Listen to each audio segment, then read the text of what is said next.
تاکہ مسجدیں، قبرستان، مدرسے، اسکول، اسپتال جو صدیوں سے وقف کے تحت اللہ کے نام پر وقف کیے گئے تھے، ان پراپرٹیز کو ہتھیانے میں سرکار اپنی کوشش میں کامیاب ہو سکے۔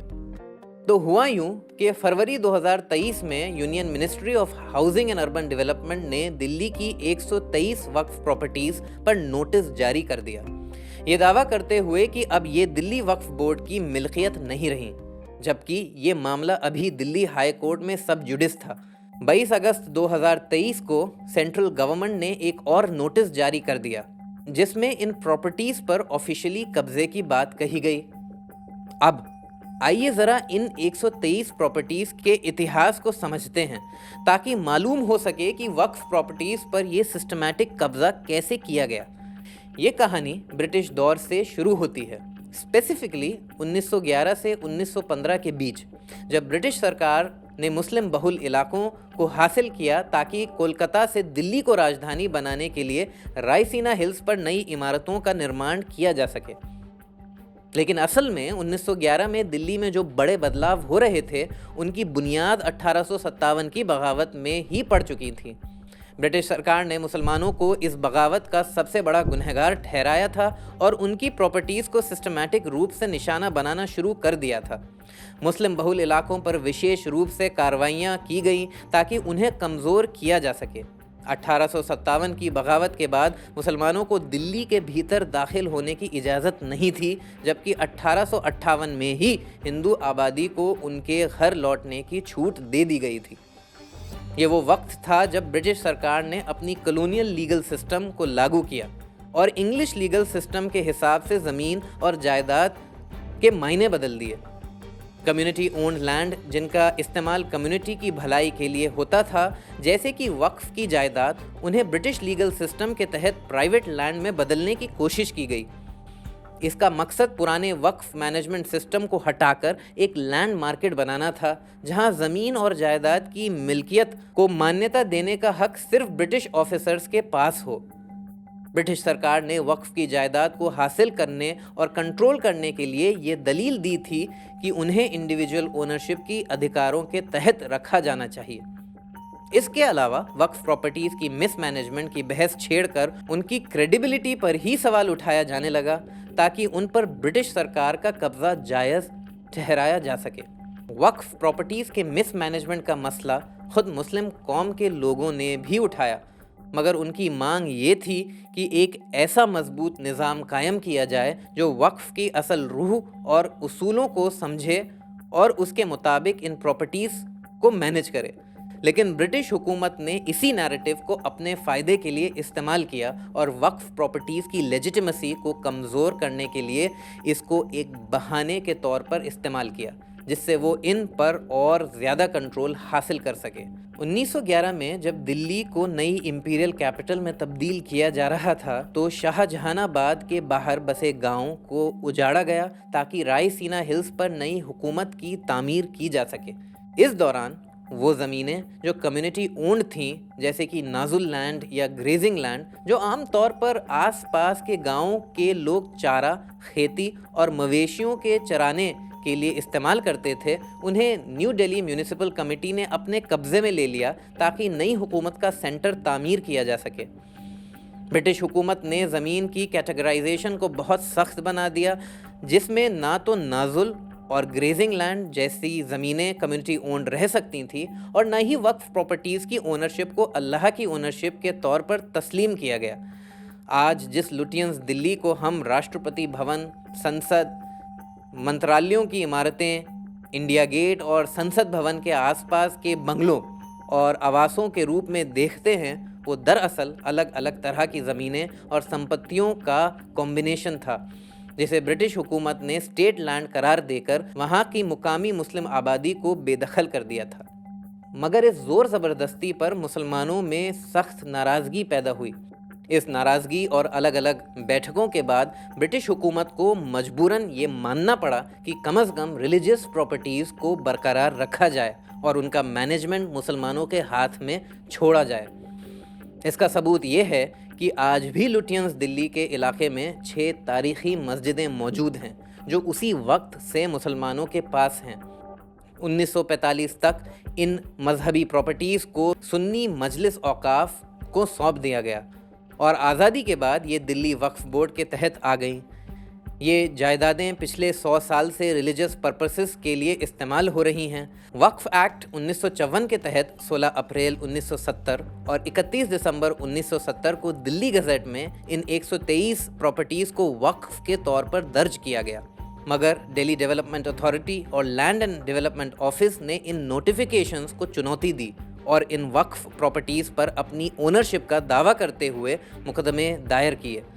اس سے یہ بات ثابت ہوتی ہے کہ کوئی بھی وقف بورڈ کسی بھی جائیداد کو منمانے طریقے سے اپنے قبضے میں نہیں رکھ سکتا، بلکہ اس پر قانونی چنوتی دی جا سکتی ہے۔ اسی کے جواب میں اندرا گاندھی کی کانگریس حکومت نے میر نصر اللہ کمیٹی بنائی، جس نے 400 سے زیادہ پراپرٹیز کو وقف قرار دیا، مگر یہ معاملہ اور پیچیدہ ہو گیا کیونکہ ان میں سے بہت سی جائیدادیں سرکاری کنٹرول میں تھیں۔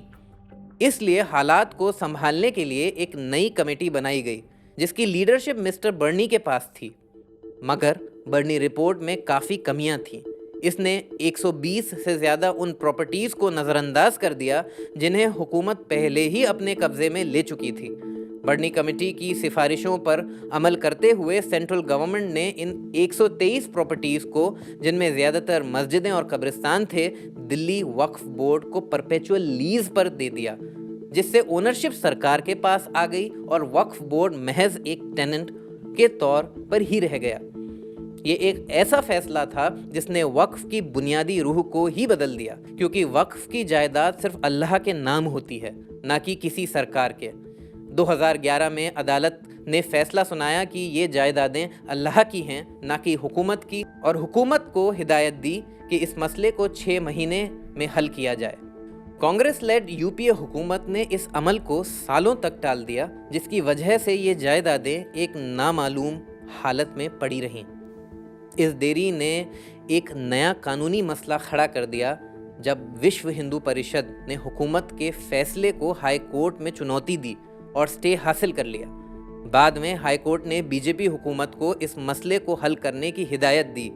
2016 میں سرکار نے ایک 1 مین کمیٹی بنائی، مگر اس کی رپورٹ نہ تو عام کی گئی، نہ ہی دلی وقف بورڈ کے ساتھ شیئر کی گئی۔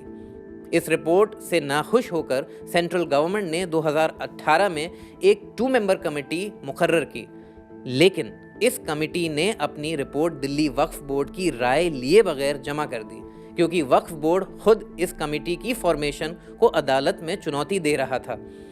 لینڈ اینڈ ڈیولپمنٹ آفس نے 8 فروری 2023 کو ایک نوٹیفیکیشن کے ذریعے بتایا کہ دلی وقف بورڈ اب ان 123 پراپرٹیز سے متعلق کسی بھی معاملے میں شامل نہیں رہے گا۔ اب ذرا غور کیجئے، اگر وقف امینڈمنٹ بل 2024 پاس ہو گیا تو ان 123 پراپرٹیز اور پورے ہندوستان میں ہزاروں وقف پراپرٹیز کا کیا ہوگا؟ سوچئے، جب وقف پراپرٹیز کا پورا کنٹرول ان سرکاری اداروں کے حوالے کر دیا جائے گا جو پہلے سے ہی مسلمانوں کے خلاف جھکاؤ رکھتے ہیں، تو ان کا انجام کیا ہوگا؟ سنبھل جامع مسجد کے حال ہی کی گھٹنا سب سے تازہ مثال ہے۔ صرف 24 گھنٹے کے اندر ایک لوکل کورٹ نے ایک پیٹیشن پر کارروائی کرتے ہوئے مسجد کا سروے کرنے کا حکم دے دیا، بغیر مسلمانوں سے کوئی مشورہ کیے۔ اس کے بعد کیا ہوا؟ بجرنگ دل کے لوگ سروے ٹیم کے ساتھ شامل ہو گئے اور جے شری رام کے نعرے لگانے لگے۔